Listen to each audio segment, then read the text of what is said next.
Salut à tous. Alors on se retrouve aujourd'hui parce qu'il se passe énormément de choses. Ça fait à peine 2 semaines que Donald Trump est retourné au pouvoir et il chamboule déjà la macroéconomie. Alors, il a décidé récemment de mettre en place des taxes, donc des tarifs douaniers sur les imports en provenant de ses collègues, on va dire, des pays proches. Donc on a le Mexique et le Canada qui subissent donc 25% de hausse sur les taxes, notamment 10% sur l'énergie et 10% additionnel sur la Chine. Alors, pourquoi cette sanction, enfin cette stratégie chamboule un peu toute l'économie? Tout simplement parce que ça va générer de l'incertitude. Là, il vient de le mettre en place, mais rien n'a encore été précisé. D'ailleurs, il est d'ailleurs revenu, enfin en tout cas, il a mis en pause cette annonce concernant le Mexique, puisqu'il y a eu des pourparlers. De toute façon, c'est de la stratégie, hein. Donald Trump est un stratège économique. Peu importe ce qu'on dit, et lui, ce qu'il aime, c'est c'est l'art du deal, hein, c'est l'art de négocier. Et donc, ce qui a eu pour impact de faire envoler le cours de l'or, notamment sur un nouveau record historique.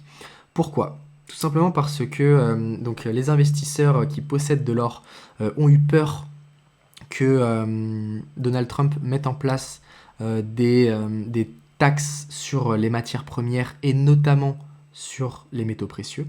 Et donc, il faut savoir qu'il y a de nombreuses places où il y a le marché, on va dire, aurifère, notamment en Angleterre et à New York. À New York, c'est le COMEX. Euh, il faut savoir que du coup, les détenteurs d'or ont eu peur de cette taxe et ont décidé de prendre tout l'argent, enfin du coup dans ce cas-là tout l'or qu'ils possédaient, pour le mettre, pour l'envoyer sur la place new-yorkaise du COMEX pour justement éviter les différentes taxes qui pourraient éventuellement être mises. Et donc ça a généré une crise de liquidité. Ici, on voit bien, hein, il y a quelques jours, l'une des plus grosses raffineries du monde informait à ses clients que ses entrepôts de Londres étaient vides et que le marché de l'or à Londres était à sec de liquidité. Et cette affirmation a été confirmée. Donc la Banque d'Angleterre a indiqué qu'elle ne pourrait livrer l'or actuellement en attente que dans un délai de 4 à 8 semaines.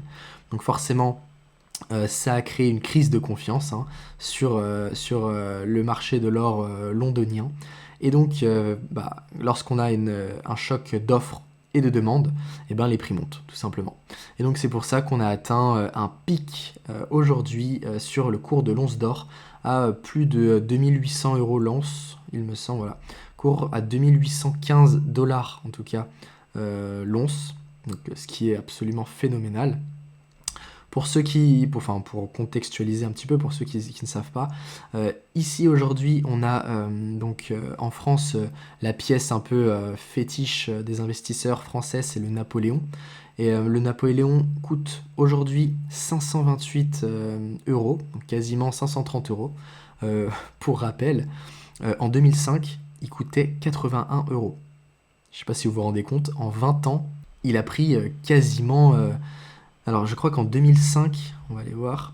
Voilà, en 2005, il coûtait 58 euros.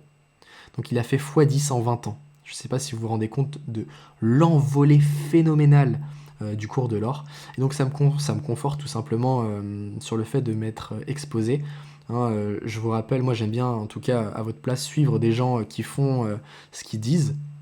Donc moi j'avais parlé déjà de l'or il y a quelques temps, j'avais décidé d'en acheter en physique, hein, bien sûr, pour éviter ce genre de problème et de crise de confiance. Et donc justement, je vais vous mettre le lien de la vidéo en haut à droite pour ceux qui ne l'avaient pas vu. Et donc ça me conforte justement sur le fait que l'or reste une valeur refuge. Et à contrario, on a forcément, lorsqu'il y a des gagnants, il y a des perdants. Et là, c'est le marché des cryptos qui a été massacré. Donc là, ça s'est un peu remis aujourd'hui en fin de journée, mais on a eu un véritable bain de sang, hein. Pour illustrer ça, on voit le récap des 100 cryptos les plus capés en ce moment. Il y a eu une chute drastique, on part de 200, on est allé à 180. Et on est remonté là récemment un petit peu plus haut. Pareil, hein, on a eu le prix de l'Ether qui a dégringolé, on était à quasiment 3000, on a touché les 2003, donc voilà, faut être bien accroché. Et on a le Bitcoin, lui, par contre, qui a plutôt bien résisté. Personnellement, le Bitcoin, moi, j'aime beaucoup, donc c'est la seule crypto que je détiens. Le Bitcoin, on était à 97 000, on est descendu aux 92 et quelques, et on est remonté là par-dessus la barre des 100 000 dollars pour un Bitcoin. Donc pourquoi ça a baissé? Comme je vous l'ai dit, avec les incertitudes liées au contexte économique, les investisseurs institutionnels, donc ceux qui sont assez gros pour faire bouger les cours, ont décidé, lorsqu'il y a des crises ou des problèmes en tout cas de confiance et notamment d'incertitude sur les marchés, ils vont vendre en premier lieu ce qui est risqué et ce qui est volatile, donc comme vous le savez, les crypto-monnaies, et pour se réfugier vers des actifs sûrs, donc comme l'or qui est la valeur refuge par excellence. Et puis je pense que les cours de l'or ont assez bien illustré cela. Donc voilà pourquoi les cryptos ont baissé, pourquoi l'or a augmenté, tout ça à cause de Trump, à cause ou grâce.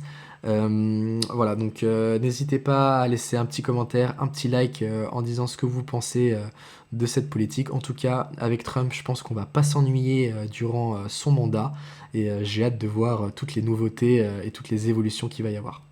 Voilà, donc j'espère que cette vidéo vous a plu. N'hésitez pas à laisser un petit like, un petit commentaire, à vous abonner et puis on se retrouve dans de nouvelles vidéos. Ciao!